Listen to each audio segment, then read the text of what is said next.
고난의 끝에서 만난 하나님이라는 제목으로 말씀의 은혜를 나누겠습니다. 우리 인생에는 크고 작은 고난들이 있습니다. 우리가 생각했던 대로 또 우리가 기대했던 대로 흘러가지만은 않는 것 같습니다. 물론 우리가 계획했던 일들이 순탄하게 흘러가면 좋겠지만 항상 그렇지 않은 것이 또 우리의 인생인 것 같습니다. 여러분 어떻습니까? 이제 새해가 시작이 되었고 또 여러 가지 일들에 대한 기대감으로 한껏 마음이 부풀어 올랐을지도 모릅니다. 그러나 한편으로는 여전히 개인의 삶과 또 우리 주변의 삶을 돌아와 보면 닥쳐온 고난에 고통스러워하며 또 몸부림을 치며 살아가는 사람들이 분명히 있습니다. 이 고난이 언제쯤 끝날 수 있을까 하면서 답답한 마음을 누르며 그렇게 하나님 앞에 탄식하며 살아가는 사람들도 있습니다. 그런데 성경을 보면 의롭게 살아가는 성도의 삶에도 고난이 찾아오는 경우가 있다라고 말씀합니다.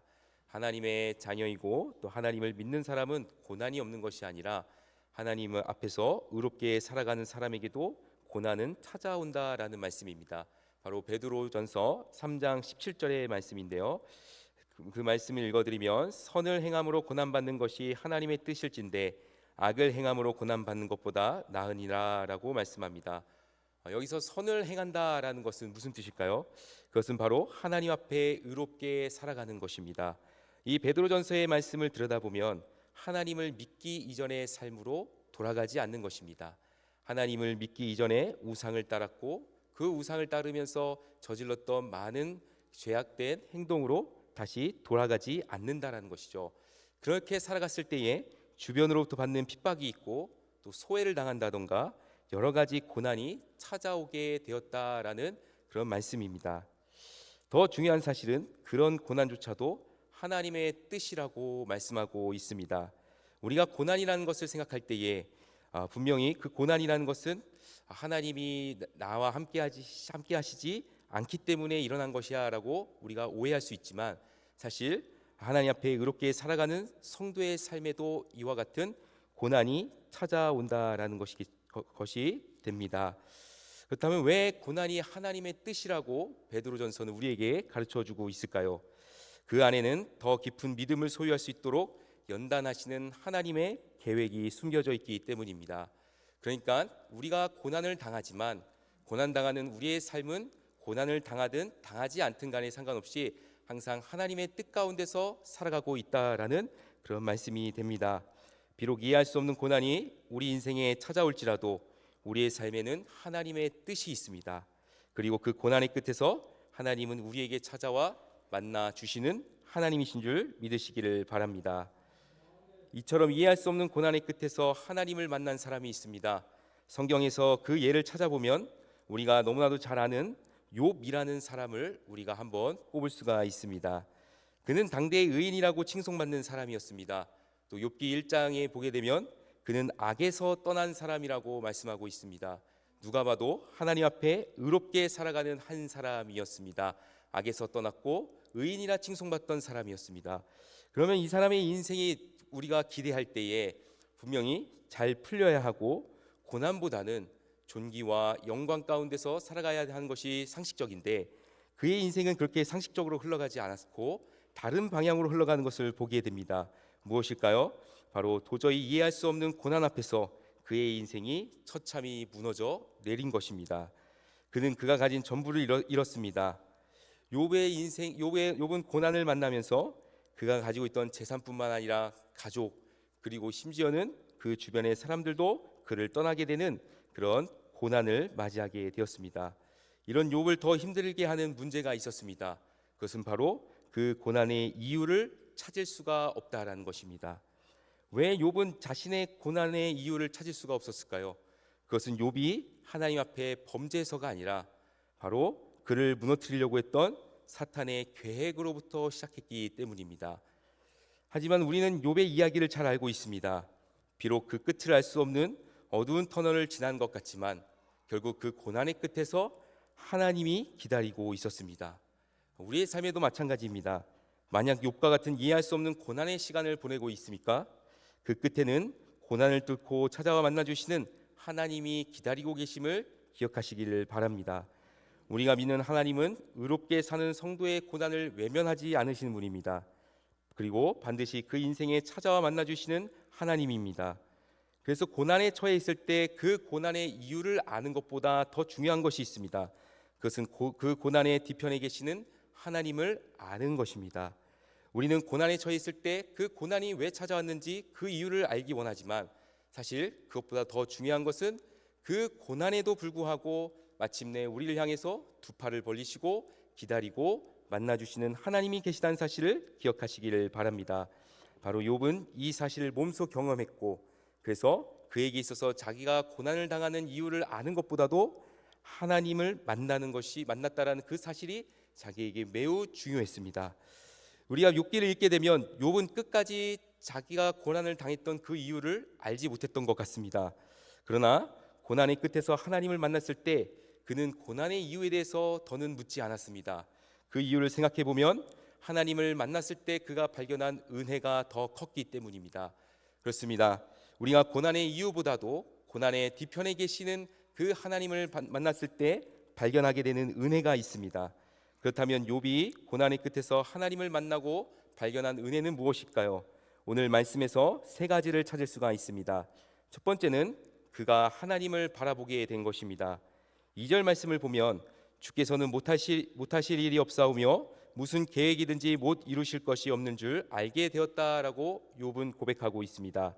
이 고백의 의미는 무엇일까요? 그것은 바로 하나님이 어떤 분인지 자기가 알게 되었다라는 말입니다. 한마디로 이야기해서 하나님은 전능하시며 그분의 계획은 완전하시다라는 고백입니다. 그러나 그가 고난 가운데 있을 때는 그는 하나님을 온전히 깨닫지 못했습니다. 왜냐하면 그의 시선이 온통 자기 자신에게 머물렀기 때문입니다. 고난당하는 자신의 처지를 바라보면서 그는 자기 연민에 빠졌습니다. 자기 연민이 무엇입니까? 그것은 바로 자신을 불쌍히 여기는 마음입니다. 고난당하는 자신의 처지를 바라보니까 자신이 너무 불쌍한 겁니다. 그래서 그 불쌍한 마음 때문에 하나님을 바라보지 못하게 되었다는 것이죠. 우리도 마찬가지입니다. 우리도 고난을 겪을 때 빠지기 쉬운 함정이 있습니다. 그것은 바로 우리가 너무 자신을 향해서 이런 불쌍한 마음에 빠져서 하나님을 바라보지 못하게 됩니다. 그렇게 되면 우리는 낙심하게 되고 좌절하게 되고 또 절망하게 되는 것입니다. 그러나 욥은 자신에게 찾아와 만나주신 그 하나님으로 인하여서 그의 시선이 더 이상 자기 자신에게 있는 것이 아니라 하나님을 바라보게 되었습니다. 그래서 이제는 하나님은 못하실 일이 없는 전능한 분이시며 하나님의 계획은 완전하다라고 고백할 수가 있게 된 것입니다. 욥은 이 사실을 하나님과의 만남을 통해서 깨닫게 되었습니다. 특별히 폭풍우 가운데서 자신에게 말씀하시는 하나님을 만났을 때에 그는 하나님의 계획은 완전하다라는 사실을 발견할 수가 있었습니다. 우리 욥기 38장 1절 말씀을 보게 되면 그때 여호와께서 폭풍우 가운데서 욥에게 말씀하여 이르시되라고 말씀하고 있습니다. 그 하나님이 욥을 찾아왔을 때는 바로 폭풍우 가운데서 찾아오셨다라고 말씀하고 있습니다. 이 폭풍우가 몰아붙이는 그 상황 속은 마치 욥의 고난당하는 모습을 보여주는 것 같습니다. 바로 폭풍우가 몰아닥쳐서 거기서 벗어날 수 없는 자신의 한계를 보여주는 것만 같습니다. 그러나 그 폭풍우 가운데서 하나님이 찾아오셨습니다. 그리고 그에게 말씀하셨습니다. 4절 말씀을 보게 되면 하나님께서 욥에게 다음과 같이 말씀합니다. 내가 땅에 기초를 놓을 때에 내가 어디 있었느냐? 내가 깨달아 알았거든 말할지니라. 사실 이 말씀은 어느 누구도 대답하기 어려운 질문입니다. 왜 그런지 아십니까? 우리 모두는 하나님이 아니기 때문입니다. 하나님만이 세상에 기초를 놓으셨고 그 기초를 놓으셨을 때 오직 하나님만이 유일한 창조주이셨기 때문이죠. 욥은 이것에 대해서 대답할 수가 없었습니다. 그러나 그는 무엇을 발견하게 된가 하면은 바로 하나님은 한계가 없으신 창조주라는 것이죠. 자기는 연약한 한 사람에 불과하지만 하나님은 한계가 없으신 분이시고 자기는 그 연약한 속에서 갇혀 살아가는 한계가 있는 인생이지만 그러나 그 하나님은 창조주이시기에 비로소 그의 눈이 창조주 하나님을 바라보게 되었다라는 것입니다. 마찬가지로 우리도 고난 앞에서 자신의 연약함을 토로할 수밖에 없습니다. 그러나 우리를 만나주시는 하나님은 전능하신 창조주이시며 우리를 향한 하나님의 계획은 한계가 없는 완전하신 하나님이십니다. 그러므로 고난의 끝에서 하나님과의 만남을 기대하시기를 바랍니다. 우리는 그 만남을 통하여 우리가 바라보는 시선이 달라지게 될 것입니다. 그 시선이 나 자신에게 있는 것이 아니라 하나님을 바라보게 될 것이고, 그렇게 됐을 때 우리는 완전하신 하나님을 배우게 될 것입니다. 욥이 고난의 끝에서 하나님을 만났을 때 발견한 두 번째 은혜가 있습니다. 그것은 자기 자신을 정직하게 바라보게 된 것입니다. 3절 말씀을 보면 욥은 다음과 같이 고백합니다. 무지한 말로 이치를 가리는 자가 누구이까? 나는 깨닫지도 못한 일을 말하였고 스스로 알 수도 없고 헤아리기도 어려운 일을 말하였나이다 라고 그는 고백합니다. 이 고백의 의미를 곰곰이 생각해 보면 쉽게 이야기해서 나는 정말 작은 존재에 불과하다라는 것입니다. 그것을 우리는 자기 부인이라고 할 수가 있습니다. 자기 부인의 시작은 나는 정말 작은 존재이다라는 것에서 시작합니다. 그리고 나를 만나 주신 하나님은 그 어떤 것보다도 위대하시고 크신 분이다라는 것을 고백하게 되는 것이죠. 이처럼 하나님을 만나고 자신이 얼마나 작은 존재인지를 욥은 깨닫게 되었습니다. 그리고 욥이 이전에 고난을 겪는 동안에 자신은 하나님의 작은 계획조차도 알지 못하면서 마치 자기가 다 아는 것처럼 떠들어댔다라는 것을 우리는 욥의 말들을 통해서 알 수가 있습니다. 과연 욥은 어떤 말들로 떠들어댔습니까? 바로 자신이 당하는 이 고난이 하나님이 자신을 저주한다고 생각을 했습니다.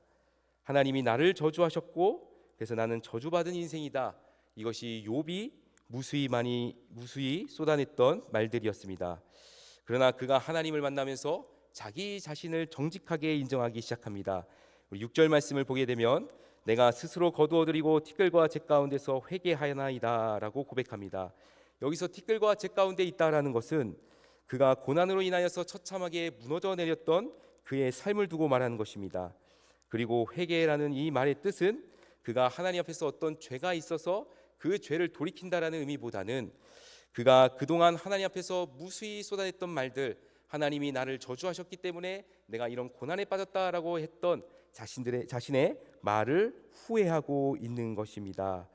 그래서 욥은 바로 비록 자기가 현재는 고난으로 인해서 자신의 삶이 처참히 무너져 내렸고 그리고 그 상황은 여전히 변화되지 않았음에도 불구하고 하나님을 만난 후에는 바로 자기가 이제는 그 가운데서 자신이 했던 말들을 후회한다라고 하는 반성이 섞여 있는 것입니다.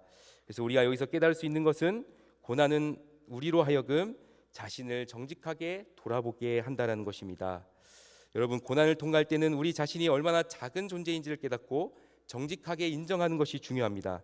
왜냐하면 그때가 비로소 하나님의 위로를 얻는 시간이기 때문입니다. 우리 자신을 정직하게 인정할 때 하나님이 우리의 마음을 어루만져 주실 것입니다. 우리는 그 은혜를 느낄 수가 있습니다. 고난으로 인하여 처참하게 무너져 내린 욥의 인생은 결코 하나님의 저주를 받은 것이 아니라 오히려 그 고난을 통해서 욥을 연단하시고 새롭게 빚으시는 하나님의 손길을 경험하는 시간이었습니다. 우리도 마찬가지입니다. 우리 인생에 때때로 찾아오는 고난들은 바로 우리를 새롭게 빚으시는 하나님의 손길을 경험하는 시간인 줄 믿습니다. 그러므로 고난 가운데서 우리 자신을 정직하게 바라보시길 바랍니다. 그리고 우리를 만지시는 하나님의 손길을 경험하게 되기를 소망합니다. 마지막으로 고난의 끝에서 하나님을 만날 때 욥이 발견한 세 번째 은혜가 있습니다. 바로 하나님을 새롭게 이해하는 눈이 열린 것입니다. 우리 5절 말씀을 보게 되면 욥은 고난의 뒤편에 계신 하나님을 만났을 때 다음과 같이 고백합니다. 내가 주께 대하여 귀로 듣기만 하였사오나 이제는 눈으로 주를 배움나이다. 여기서 귀로 듣기만 했다는 말은 무슨 뜻일까요? 여기서 귀로 듣다라는 말은 소문을 들어서 아는 정도입니다. 그러니까 쉽게 얘기해서 아무것도 모른다는 이야기입니다. 누군가가 전해주었던 정보를 통해서 아는 정도로 그 정도로만 하나님을 그가 이해했다라는 것이죠. 근데 돌이켜보면 자신이 하나님을 제대로 알지 못했다라는 뜻이 됩니다. 그러나 고난을 통과하고 그 끝에서 하나님을 만났을 때 욥은 하나님의 은혜를 발견합니다. 이제는 눈으로 주를 보았다라는 그의 고백에 담겨 있습니다. 한마디로 이야기해서 이제는 내가 하나님을 제대로 이해한다라는 의미입니다. 그러면 그가 이해한 하나님은 어떤 분이실까요? 바로 아무리 처참하게 망가진 인생이라고 할지라도 그 인생을 외면하지 않으시며 언제나 굽어 살펴주시는 하나님이시라는 것입니다. 그가 고난을 당할 때는 자기가 고난을 당함에도 불구하고 하나님은 자기를 도와주지 않고 오히려 그 고난 가운데 내몰렸던 하나님이라고 생각했지만, 그러나 하나님을 만난 이후에는 그는 비로소 하나님을 새롭게 바라보는 이해의 눈이 떠졌습니다. 그것은 바로 아무리 처참하게 망가진 인생이라 할지라도 그 인생을 하나님은 외면하지 않는다라는 것입니다. 여러분, 우리가 꼭 기억해야 할 것이 있습니다. 하나님은 부르짖는 자들의 하나님이십니다. 고통 가운데서 신음하는 우리의 소리에 언제나 반응하는 분이 바로 하나님이심을 믿으시기를 바랍니다. 우리는 그 하나님을 만날 때 그동안 우리가 들어서 알았던 정도의 믿음이 아니라 정말로 우리 삶에서 경험하여 알게 되는 믿음으로 나아가게 될 것입니다. 무엇보다 우리가 이처럼 하나님을 새롭게 이해하는 눈이 열릴 때 지금 당하고 있는 고난의 때를 능히 이겨낼 수 있습니다. 그리고 우리로 하여금 고난에 인내하며 마침내 하나님이 주시는 회복의 은혜를 소망할 수 있게 됨을 믿으시기를 바랍니다. 그래서 야고보서 5장 11절은 우리에게 다음과 같이 권면하고 있습니다. 보라, 인내하는 자를 우리가 복되다 하나니 너희가 욥의 인내를 들었고 주께서 주신 결말을 보았거니와 주는 가장 자비하시고 긍휼히 여기시는 이시니라. 반드시 하나님께서 고난을 인내하는 성도에게 자비와 긍휼을 베풀어 주실 것입니다. 바로 욥의 결말처럼 모든 것을 회복시켜 주신다라는 말씀입니다. 특별히 야고보서는 고난과 시험 당한 성도들을 위로하는 책입니다. 극심한 시험 가운데서 믿음을 잃지 말라는 용기를 전하고 있습니다. 욥의 인내를 통하여 배우라고 그렇게 우리에게 권면하고 있습니다. 고난과 시험의 끝에서 하나님의 모든 자비와 긍휼을 경험하게 될 것이라고 또한 우리에게 약속하고 있습니다. 그러므로 우리가 당하는 고난이 하나님을 새롭게 알아가는 동시에 우리의 믿음이 더욱 깊어지는 연단의 순간임을 기억하시기를 바랍니다. 또한 인내하는 모든 과정 속에서 하나님이 주실 회복을 소망하시기를 바랍니다. 이제 말씀을 마치겠습니다. 고난은 하나님 앞에서 의롭게 사는 성도들의 삶에도 찾아옵니다. 우리가 하나님을 믿고 살아가는 인생의 모든 여정 속에서 고난이 없는 것은 아닙니다. 우리는 크고 작은 고난으로 인해서 우리는 힘겨워할 때가 참 많이 있습니다. 그러나 그 고난에는 하나님의 계획이 숨겨져 있습니다. 바로 우리의 믿음을 더 깊어지도록 연단하시려는 하나님의 계획입니다.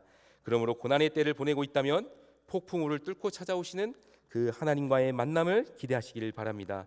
그리고 그 고난의 끝에서 하나님을 만날 때 마침내 우리 자신의 연약함에서 벗어나 하나님을 바라보게 될 줄 믿습니다. 그리고 우리가 하나님 앞에서 얼마나 작은 존재인지를 깨닫기를 바랍니다.